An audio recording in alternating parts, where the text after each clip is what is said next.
Hi, I'm Bukeka. I'm the B. And I'm Enolia, and I'm the E. Together, we are Be Empowered. The universe is calling, calling, calling. The universe is calling me to be. It's calling me to listen more, talk less, and hold the light. The universe is calling me to be. We believe that deep in our souls, we hold conversations, but for whatever reasons, we do not always take the opportunity to speak from our hearts. We want you to imagine that you're sitting right here with us now, sipping a cup of tea or coffee at our dining room table, and we're having that conversation. You know, the one that encourages, inspires, and motivates you to the infinite possibilities that your life has to offer. Let us help you to expand your imagination, to create your beautiful dream into reality. It starts right here and right now, because the universe is calling you to be. The universe is calling me to be. The universe is calling, calling. The universe is calling me to be. It's calling me, calling. Hello, everyone, and welcome to another episode of Be Empowered. And this is Enolia coming to you, and I'm here with my dear, dear friend, Bukeka Blakemore. Hello, everyone, and hello, Enolia. How are you? I'm doing so well, and we have a great, great topic to talk about today. And the episode is called Are They Really Your Friend? Are they really your friend? All of us have friends. All of us engage in that social way of meeting people, encountering people, getting to know people, having a connection with people. We open our hearts, we include them in our lives, and we engage in a relationship. But the question is, are they really your friend? I pose this question because every single one of us has encountered someone where we've accepted them into our lives and we engage them as a friend because we're just that person. We do that as human beings. But then the person ends up not being what you thought. What do you think, Bukeka? As usual, I'm actively listening, but I'm actively thinking as well because I'm like, oh my gosh, this hits home so well. Yeah, that whole word friend, it really makes you want to understand what that really means on a deep level. Who is your friend? What does a friend really consist of? And because I know that I have been in relationships where I thought it was golden, that we were best buds, and then suddenly that didn't happen anymore. So I don't know if what the situation was, that we were no longer friends. I've had situations where this person was my absolute best friend, but I always knew that there was something deep down that was not the connection. So I had to make a determination. Is that person really my friend? I've been in those situations where the friendship started out really, really good. And then something happened, and then a story occurred, and people decided to believe one aspect of it. How could they really be my friend if they believed something that seems so uncharacteristic of me? Though that topic just brings up a whole can of stuff when you think about the span of friendships that come and go, and not only their part, but what's my part in all this? Exactly. Oh my goodness, you're so right. And I'm sitting here listening to you. The first thing that comes to me is, how do you define friend? And not only how do you define friend, because what you just said made me think of the other two words or other word that comes up with this, which is acquaintances. What is the difference between an acquaintance and a friend? So I'm going to ask you to define that. What is the difference between an acquaintance and a friend? And would you have anything else in between that or before that? Interesting, interesting, because we have really watered down the word friend, Yeah. right? Have we not? That's, Yeah, yeah, juicy stuff, juicy right. stuff. To me, a friend is a confidant. A friend is someone almost deeper than family, because with family that you just kind of have that expectation. But with friendship, it's a real choice to be on a journey with someone for decades and to have that sense of love and compassion for one another. That to me is a real friendship. I think that most people have a lot of acquaintances more than they actually do friends. And there are those individuals that you have friendships with that you don't stay in contact with them all the time. But it's one of those things where you pick up the phone a year later, 5 years later, 10 years later, and it's almost as if nothing had ever changed. That is that feeling of friendship. Um, Acquaintances are those individuals that you come in contact with. You have meetings with them, you run into each other in your circles, and you connect. Those are our acquaintances. Sometimes we mistake those acquaintances for friendship. We share information that we might not have, should have. We engage in a closeness that really hasn't merited the word friendship. And so it's important that we have discernment when it comes to relationships. And is there anything in between friendship and acquaintances? Um, it's called almost like a warm market. You know what I mean? It's like, who am I friendly with? Who am I friendly with?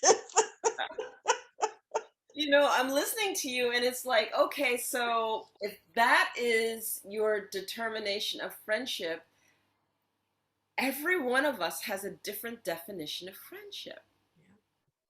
And it's not to say one's wrong or one's right or anything else like that. You know, basically, I believe friendship is exactly how you stated.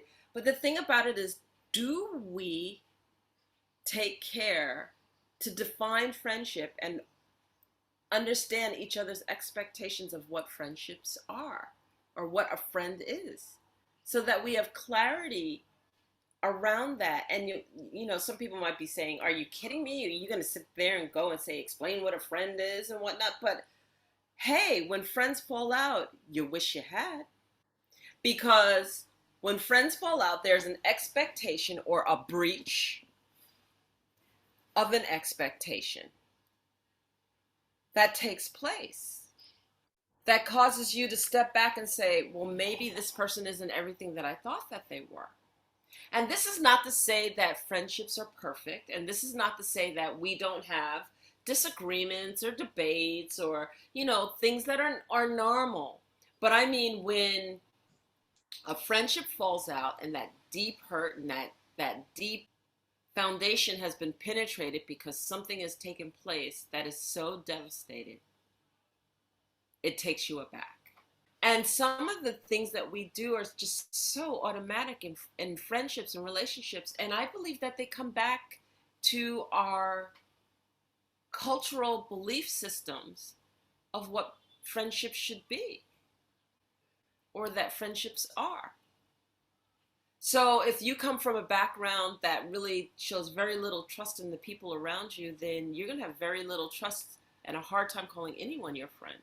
And even the friends that you have, you might trust them very little. But if you come from one of those backgrounds that, you know, you trust people, you're open, the arms are wide open, and yes, you've gotten hurt, but, you know, for the most part, you just know that I believe in people and friends and friendships. But, you know, it really leads me down to the nature of people. Are you a person that trusts people until people give you a reason not to? Or are you a person that doesn't trust people until people give you a reason to? I find that's the question it boils down to. Can I trust this person? Or do they give me a feeling of being able to trust them until they give me a reason not to? Or is this person someone that I can't trust? They give me this feeling of not being able to trust them until they give me a reason to. Or is it us? Mm. Do we as human beings and individuals just look at people that way? So I pose that question to you. Very interesting. Very interesting. Oh my gosh, what a great fun topic. So, you know, I have definitely been in those situations where you think it's going to be a really solid relationship, friendship, where you can have conversation, things are feeling good, there's a synergy. And but then you're also having that same thing in the back of your mind. It's almost like when you're talking about just romantic relationships or people in partnership, where you have this great feeling of exuberance regarding this other person, but in the back of your mind you're thinking, or you see something or you hear something and you're like, something's off. Right? And then over time, that can definitely show itself. Either it's going to show itself as, I did not need to see that because this person has definitely shown me that they are trustworthy, that we can have that camaraderie. Or it might show up like, you know what, I should have trusted my gut. I should have trusted that little voice in the back of my head, because now this person has definitely shown themselves to not be uh, the trustworthy person that I thought they were going to be. So it is that kind of nuance where you allow yourself to have some discernment, and that's with anybody. And it doesn't mean that you don't that you're entering into a relationship or with a sense of mistrust, but you are entering it into a sense of trusting yourself.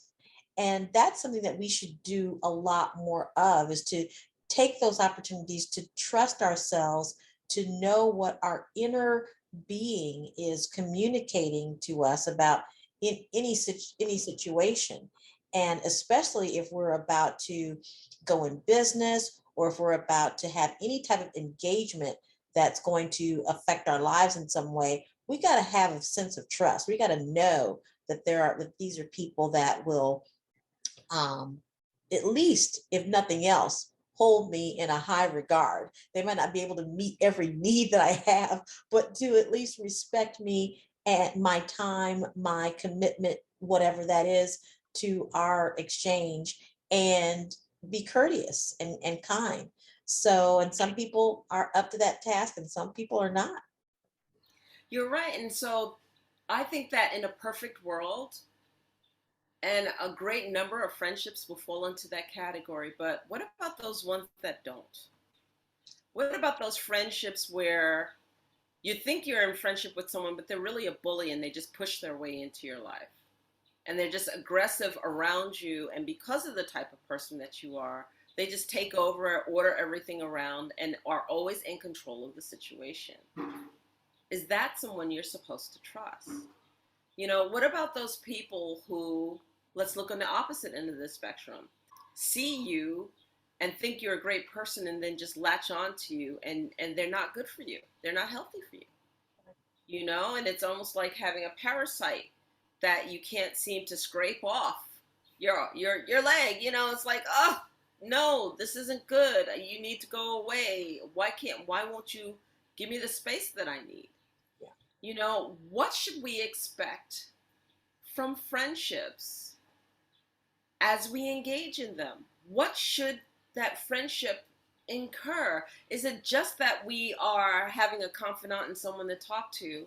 Or is it unrealistic to have our friendships help us grow? Is it unrealistic to have our friendships help us innovate, help us have a clearer vision, have clear line of sight, lift us up? You know, I have those who I call my dear friends, I have great expectations of. And to come within my circle of friendship, I don't feel that it's unreasonable to have that great expectation, because you are sharing time in my life. And in sharing time in my life, time is precious. Time is the only thing that's constant, that's constantly changing here in this human experience. And we come here for a set amount of time, and then we move beyond time. And so for the time that I'm here, I want to ensure that those that are engaged within my life and that have a say in my life are people that I want in my life. And so, how do we really cherish the friendships that we have? Are we just calling anyone our friends? And if so, how do we ensure that we have the quality of engagement that we're looking for? What do you think? I'm so glad you asked this question. So what came to me, Enolia, when you were speaking is, what is our first experience with friendships? Well, our first experience with friendships is play. When our folks told us to go outside and play with your friends. And so I'm going to be really open and talk about our friendship, because, ladies and gentlemen, I have known Enolia for going on 2 years, which is astonishing. And I live in a town called Lenexa, Kansas, in the middle of the United States, in what we actually call the heartland of the United States.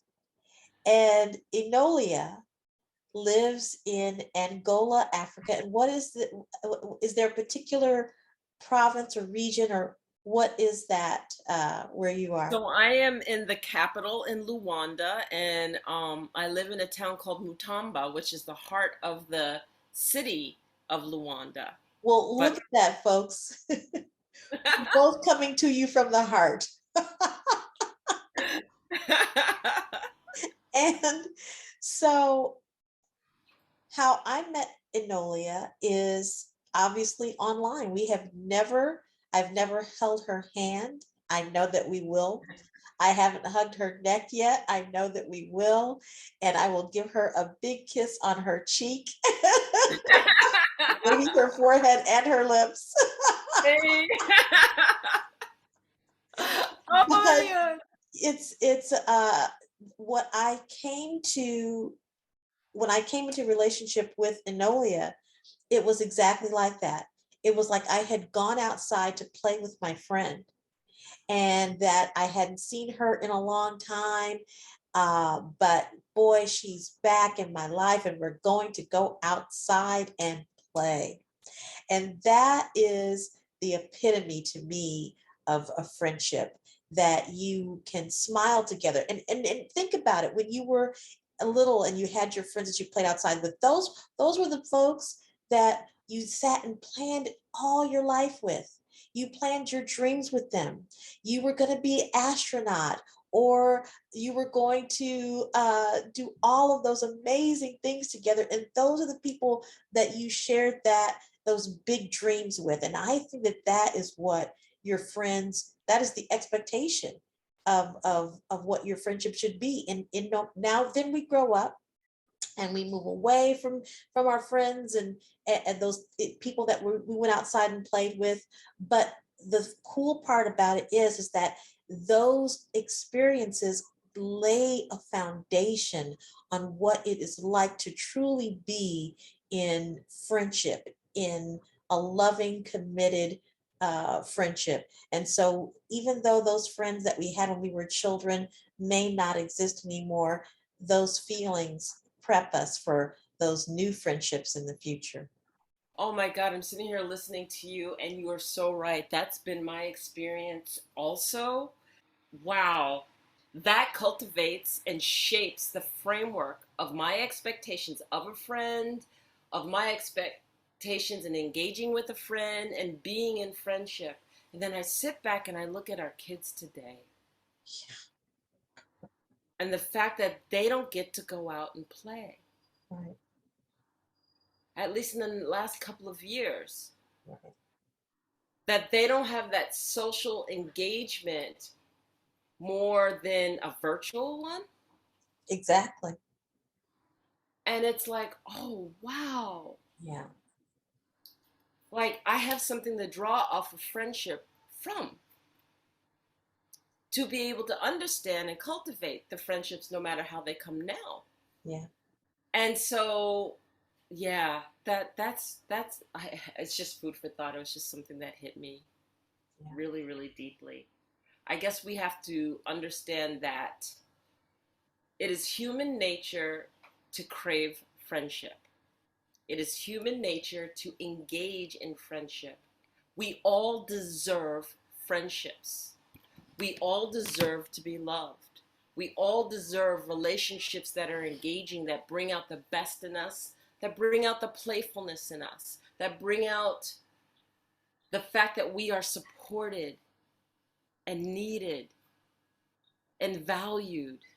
And if you are a friend to someone and you know that part or aspect of something that I just mentioned is missing, then be a friend.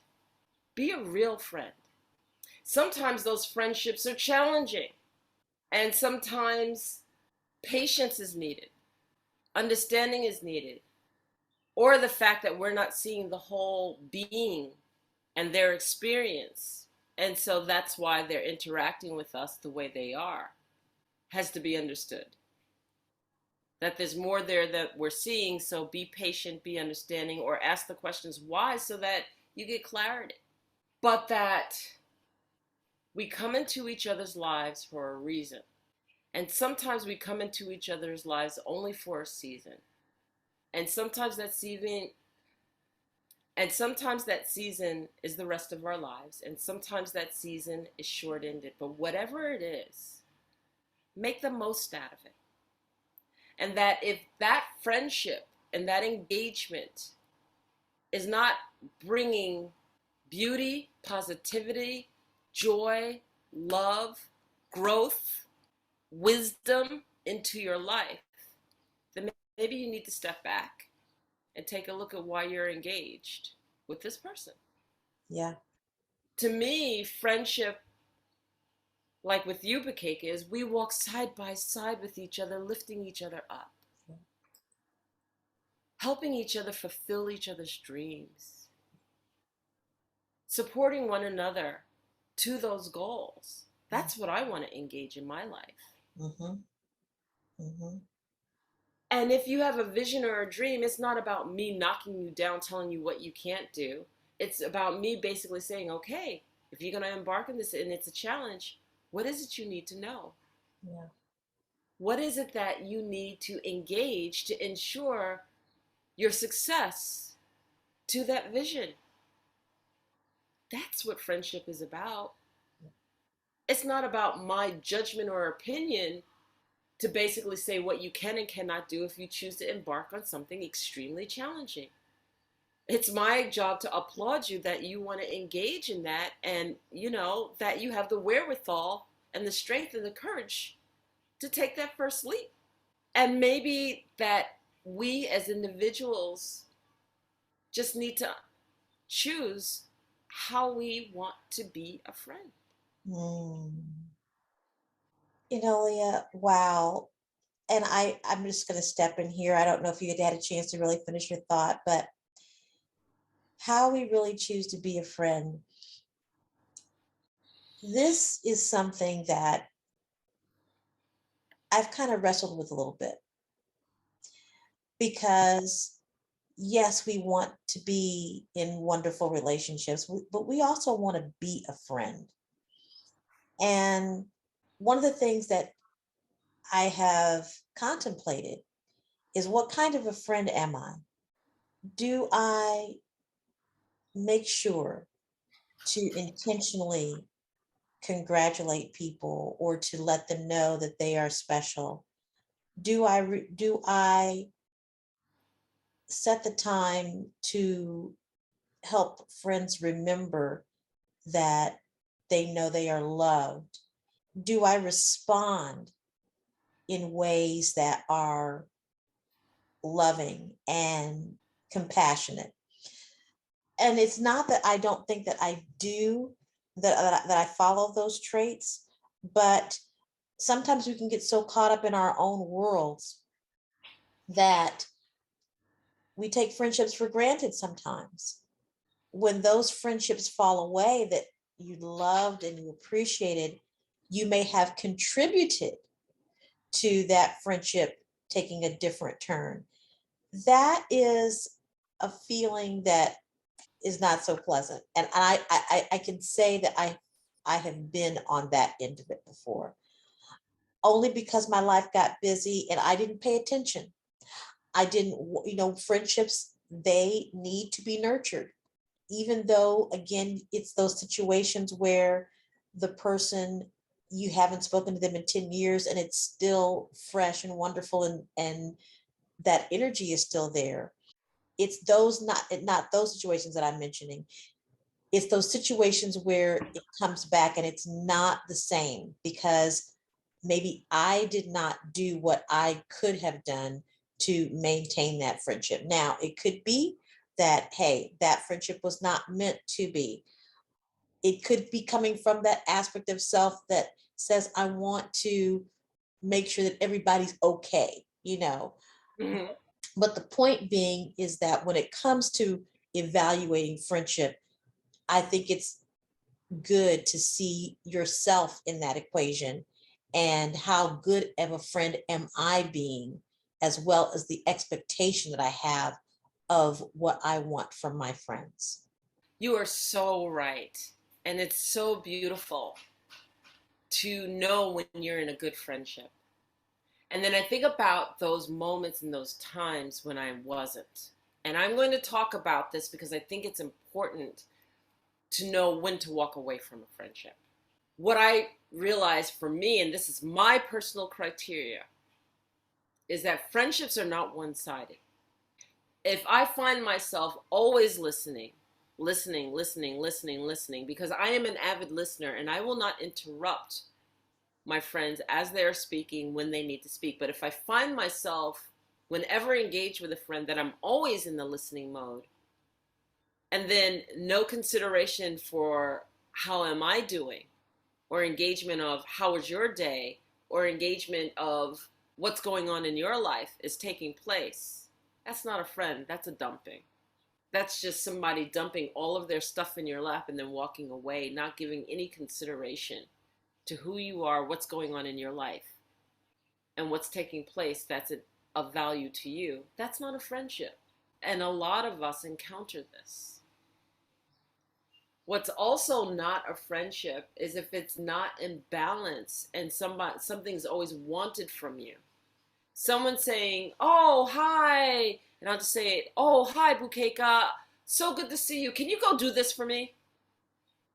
Well, wait a minute. You didn't even go, "How's my day? How's you doing?" You didn't talk about your situation. You didn't say, "Oh, by the way, this is what needs to be done and I'm really looking for help.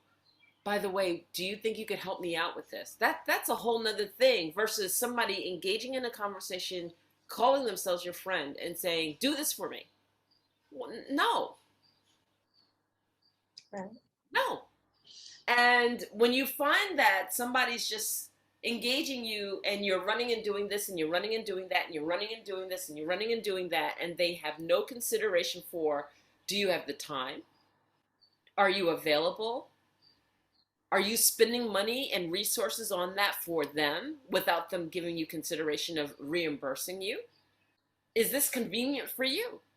when all of those things are not taking into consideration and it's happening constantly. Yes, we all have emergencies, and every once in a while it does happen. And the other piece of that is, oh, thank you, I'm so grateful. But if you find that that's what the friendship is made of, that's not a friend. You know, and there are other scenarios that we can name. Have you encountered anything like that? What are some of the scenarios you encountered? Well, I mean, I've encountered the friendships where they see, oh, she does that, or oh, she does that, and let me get closer to her. And then when I get what I need, then I'm gone. That's not a friendship. And sometimes those are hard to spot because those individuals are giving you their best. We talked about that with dating, Yes. with friendships. You put your best foot forward. You create those experiences where it's safe, where you have communication, where you are building something, you're creating something, and it's Yeah, I call it best behavior. best behavior. You're on Exactly. your You're on best your best behavior for a little behavior. while. Right. And then things show up and you're like, oh, in those times, it's almost like you have to really evaluate, what did I do with my time? And you also have to find what you can pull from that. Because if there are things that you gained from that experience that seem to disrupt it and then dismantle whatever it is that you were planning, you've got to pick up the pieces and still go for what you know. But yeah, Right. that those have been not fun experiences. Again, it does come with discernment and being able to feel that heart connection. Just like, I'll bring it right back to you, Enolia. There was a heart connection. You know, when Mm. you have a heart connection with people, it is those experiences where you are able to get touched in the center of your being and you feel that you are safe. If you don't feel that, it's not necessarily the deepest friendship that you can have. You can have a great working relationship. You can have a relationship where there's an aspect of your life that is shared and there is an opportunity to support one another, but it's not all the way. It's not bringing in the other people in your life. It's not having those hours of just being with one another, just for the sake of being with one another. But yeah, And then there's that piece, and I'm sorry, I didn't mean to cut you off. no, go ahead, go ahead. Then there's that manipulation, the manipulative friendships. And I think we wouldn't do this topic justice if we didn't talk about those friendships that manipulate us into doing what they want. It's a form of control. Mm-hmm. Well, you're my friend if you do this, this, and this. Well, you're not my friend if you can't do this, this, and this. First of all, if there's a condition that starts off right there, no, that's not good. That's a step. That's an automatic red flag. Well, if you're my friend, you'll do this. Yeah. I'm your friend, and I'm going to tell you I'm not going to do this, and I clearly shouldn't be manipulated and forced and have my words twisted in order to meet a condition that you want me to meet just because you want to get something accomplished and you don't have time to do it. You figure you could dish it out onto me. Not only is it manipulative, but it's abusive. It is. It's totally abusive because you're relying on that individual's emotional state of mind. You are relying on that person's heart to heart connection with you. And to break it and to manipulate it is to abuse the friendship, to abuse that person's emotional well being just to have what you want. That is not a friendship. And so many people, especially young people, fall into that. I really want to speak to any young women that are listening, because that is something that I find occurs a lot. Here's another interesting thing is how this ties into social media. I mentioned right at the beginning that the word friend has been watered down quite a bit because of the whole aspect of social media. But the other thing is that's happening with young people is that they're relying on their status of social media to bring friendships into their life. And when those, and that is a phenomenal window for manipulative, abusive individuals to latch on to people that they see as needy, as not being having a very strong countenance or mental state of mind, that they will utilize social media, befriend individuals, and really take advantage of them. And because a lot of young women are trying to gain friendships from a sense of status on social media, they're finding that they're being taken advantage of and they don't know how to get out of it. And they find themselves asking the question, how did this happen to me? Why did I believe this person was going to give me a check for $3,000? And I accepted it. What would even make me think to do something like that unless I were completely manipulated by someone who knew exactly what they were doing to take advantage of a possible friendship? So yeah, manipulative friendships are abusive and can make make your life miserable. And then one more scenario that I will mention that is really important, especially for all of us, not just young people, for all of us, but the friendships that are jealous. The jealous friendships, the friend where it's like, well, you're my friend, so you can't be her friend. That's a form of control. And that is a form of abuse.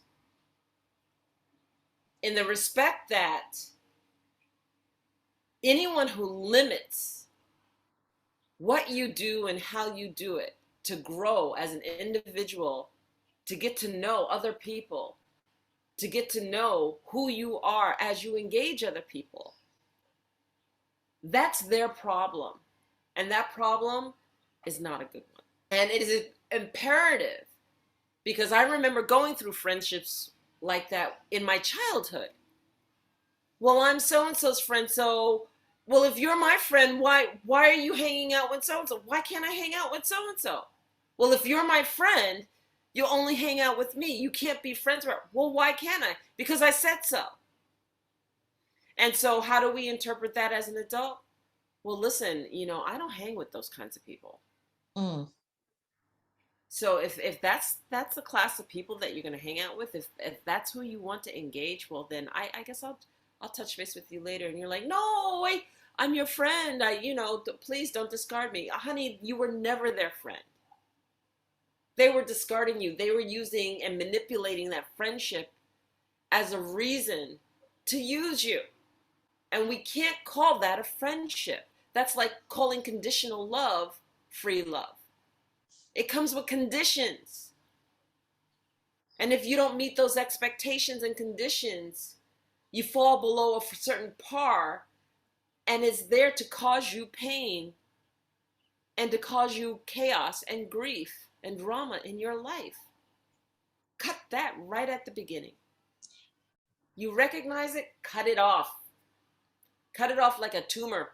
Yeah. Not good. Not good. The jealousies, insecurities, not good. Yeah. Not good. They need the person, the individual who is jealous and who is insecure needs to grow up. It's not cute. It's not attractive. It's manipulative.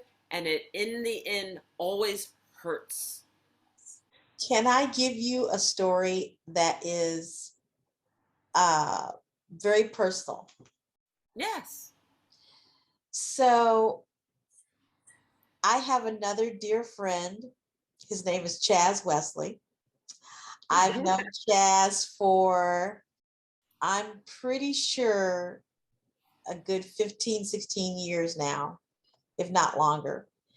And we have created an amazing friendship and have traveled around the country and do all kinds of great things. And ladies and gentlemen, I thought, I need to introduce Chaz to Enolia. So I did. And the other day, and both of them have heard me say this separately, but not together, Chaz and Enolia did a live kind of chat, basically. Took a topic and got on the Zoom and made that a live event. And my husband saw it. I didn't get a chance to see it right away. And I want you to know what joy it brought me to see two people I love so much having a conversation that I was not involved in at all, and I didn't need to be at all, because that was something that I knew was going to develop just another experience in the world that has to be, that just has to be Enolia and Chaz having a conversation. So some people in similar situations might go, oh, Enolia and Chaz are doing something, blah, blah, blah. That's what you were alluding to, Enolia, about people who have who force people to have stay loyal to friendships or whatever that's been established. You know what's better? What's better is to see your friends thriving, participating, playing. It brought me to that whole sense of go outside and play. And Yeah. and I could see you guys off on the hill playing, and I'm like, oh, I love you. That's so wonderful, you know? And that's what friendship really is about, having that kind of feeling. Anything less is not friendship. It really isn't. So, what would you have us leave the audience with, Bukeka? Wow. Well, be your best, be your own best friend first. Love yourself. Have fun with who you are, because that's going to bring about the best version of yourself when you begin to engage in friendships with other people. We talked about that dating, or that be your what, how did you put it, Enolia? Your best self. You're being your best self in the beginning. Really practice being your best self all the time. And you're not going to necessarily be your best self all the time, but let that be how you want to show up in the world, so that you're attracting those same types of experiences with other people, and you find those wonderful heart connections like I found with Enolia, like I found with Chaz, and in all other kinds of relationships. Be your own best friend first. And when you do that, you're going to set the template for who you're going to attract. And when you notice that there are people that don't love you as much as you love you, then that needs to end or adjust in some way. Right. So that's what I'll leave for the listeners. Adolia, what about you? I was thinking about this, and I would say this: it's that when you're a kind and you're a good person and you're a good friend, do it for you. Don't just do it for the other person. Like, I love you, Bukeka. And our friendship is wonderful because I want to be a good friend. Yeah, same. And because we want to be good friends as each other, we're good friends to each other. Yes, yes, And that if I walk away from a friendship, I know that I was the best that I could be on my standards. And therefore, if our standards are incompatible and I feel that I need to walk away from somebody, I'm not going to feel bad about that. right, right. I'm going to understand that we engaged, our time is over. You need to go on your merry way. I go on mine. And the reason that we're in each other's lives has taken place and has come to an end, and we need to move on, and that's okay. Yeah, And I give myself permission. I don't need permission from anyone else. right, right. So I'll say it again, and I've already said it a few times. We come into each other's lives for a reason and a season, and when the season's over, it's okay. And then we come into each other's lives for a reason and a lifetime, and that's okay too. But or not even but. Remember, you get to choose. Well, Enolia, thank you so much for another exciting uh, experience on BE Empowered. We are so grateful that you all are listening with us, and we can't wait to be with you again. Bukeka, thank you so much for your wisdom and your stories and your thoughtfulness and your kindness and your beautiful words and all of those great things. I'm so grateful to be here with you, and I'm so grateful to be here with our audience. And if anything that we say touches your hearts, then thank you, because then we've done our jobs. Yes. Yay! Yay.